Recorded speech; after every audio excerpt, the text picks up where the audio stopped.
দখলবাজদের ক্ষমতায় দেখতে চায় না। এই জন্য আল্লাহ রসুল রহমত মেহরবানিতে আজকে সকল ইসলামী দল এখানে একত্রিত হয়েছে এবং দেশপ্রেমী অনেক দল এখানে একত্রিত হয়েছে। আজকে যে দাবি, তিনটা দাবি, মৌলিক দাবির কথা উত্থাপন করা হয়েছে।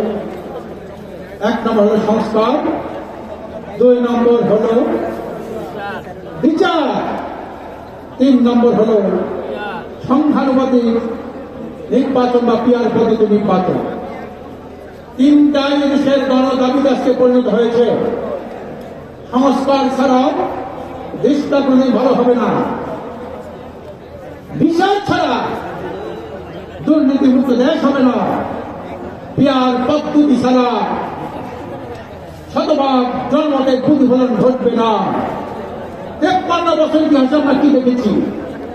নির্বাচন হয়েছে, ভুয়া নির্বাচন, দিনের পর রাতে হয়েছে, দামি নির্বাচন হয়েছে। এভাবে নির্বাচন হলে কোনদিন জনমতের প্রতিফলন হবে না। এই জন্য আজকে 3টা দাবি আজকের গণ দাবিতে পরিণত হয়েছে।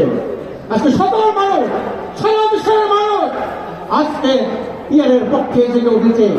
আজকের বাংলাদেশের একজন স্বনামধন্য প্রফেসর, হার্ভার্ড বিশ্ববিদ্যালয়ের প্রফেসর ডক্টর নজরুল ইসলাম সাহেব একটা অত্যন্ত গুরুত্বপূর্ণ বই লিখেছেন।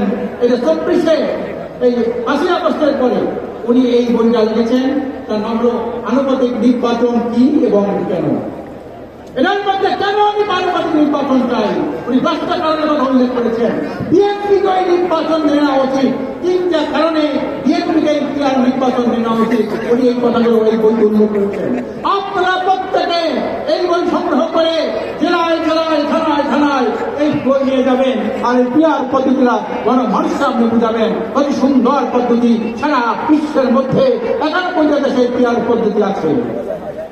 আমরা চাই আগামী নির্বাচনে শতভাগ মানুষের মতামতের প্রতিফলন ঘটুক। আমরা সবাই চাই না নাকি? কারা কারা পিয়ার চাই? নারা থাকবে, নারা থাকবে। প্রিয় ভাইরা আমার আসুন, আমরা আগামী নির্বাচনে পিয়ার পদ্ধতি নির্বাচন হবে। এখানে যারা বসা আছে সবাই কিন্তু পিয়ার চায়। এখানে বসা আছে জামাত ইসলামের কেন্দ্রীয় নেতৃবৃন্দ, তারা পিয়ার চায়। এখানে বসা আছে এনসিপির কেন্দ্রীয় নেতৃবৃন্দ, তারা পিয়ার চায়। এখানে বসা আছে ভিপি নুরুল হক, পিয়ার চায়। বলা আছে এখানে বসা আছে আপনার মুজিবুর রহমান, আপনার বন্ধু পার্টি পিয়ার চায়। সকল ইসলামী দল পিয়ার চায়। এদেশের জনগণ পিয়ার চায়, বুদ্ধিজীবীরা পিয়ার চায়, শিক্ষাবিদরা পিয়ার চায়। আগামীতে পিয়ারের নির্বাচন হবে, আর ভোট ডাকাতি করতে দেওয়া হবে না। এখন এই পিয়ারের দাবিতে আপনার গ্রামে গঞ্জে ছড়িয়ে পড়ুন। এই বই নিয়ে পড়াশোনা করুন, বিলি করুন এবং এর মধ্যে গুরুত্বপূর্ণ বিষয়গুলি আপনারা লিফলেট করে বিলি করতে পারবেন। ইনশাআল্লাহ আগামী নির্বাচন হবে একটি পিয়ার পদ্ধতির নির্বাচন। ইনশাআল্লাহ আমার তৌফিকে ইল্লা বিল্লাহ। সংগ্রামী সাথী